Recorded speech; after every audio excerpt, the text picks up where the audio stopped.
সৌভিক মণ্ডল, আমি তারাপীঠ বীরভূম থেকে বলছি। প্রথমে বিবেক বিবেক আঁকা পথে আমি মণ্ডলীতে আমি প্রণাম জানাই।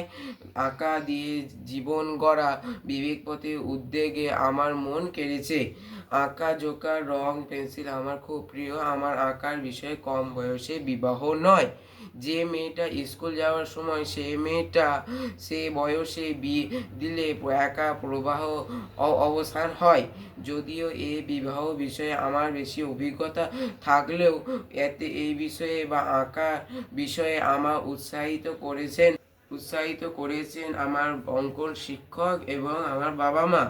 আমি আমি আমার জীবন প্রধান বিষয় পড়াশোনার ফাঁকে ছবি আঁকা, তবলা, খেলাধুলো সব তো আছে। ভালোবাসার জিনিস হলো অঙ্কন। বিবেক পথে এই অনুষ্ঠানে আমাকে খুব অনুপ্রাণিত করেছেন।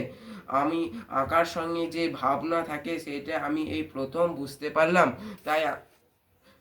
পারলাম তাই আমি আমার মন থেকে আমি বিবেক পথকে জানাই শুভেচ্ছা।